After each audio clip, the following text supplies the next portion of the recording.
Morale is the capacity of a group's members to maintain belief in an institution or goal, particularly in the face of opposition or hardship. Morale is often referenced by authority figures as a generic value judgment of the willpower, obedience, and self-discipline of a group tasked with performing duties assigned by a superior. According to Alexander H. Layton, morale is the capacity of a group of people to pull together persistently and consistently in pursuit of a common purpose. Morale is important in the military, because it improves unit cohesion. Without good morale, a force will be more likely to give up or surrender. Morale is usually assessed at a collective, rather than an individual level. In wartime, civilian morale is also important. Esprit de corps is considered to be an important part of a fighting unit. Military. An American general defined morale as, when a soldier thinks his army is the best in the world, his regiment the best in the army.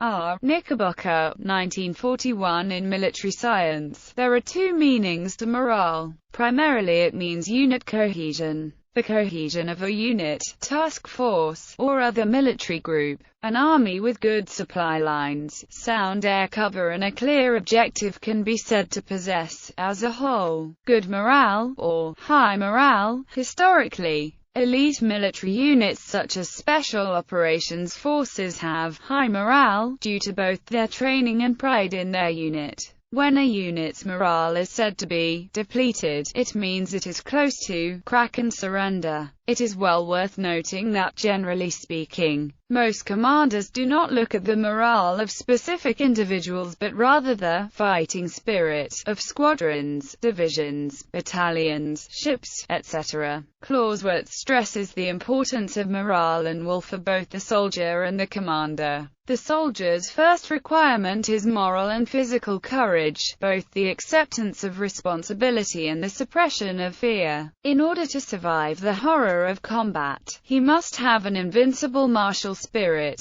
which can be attained only through military victory and hardship. The soldier has but one purpose, the end for which a soldier is recruited, clothed, armed and trained. The whole object of his sleeping, eating, drinking, and marching is simply that he should fight at the right place and the right time. Military morale is in a large sense inseparable from civilian morale, because each reacts upon the other and both are in large measure based on fidelity to a cause. But there is a certain kind of morale that is distinctly military. It begins with the soldier's attitude toward duty. It develops with the soldier's command over himself. It is a spirit that becomes dominant in the individual and also in the group. Whether the soldier has physical comforts or suffers physical hardships may be a factor but is seldom the determining factor in making or unmaking his morale. A cause known and believed in, knowledge that substantial justice governs discipline, the individual's confidence and pride in himself, his comrades, his leaders, the unit's pride in its own will. These basic things, supplemented by intelligent welfare and recreation measures and brought to life by a spirit of mutual respect and cooperation,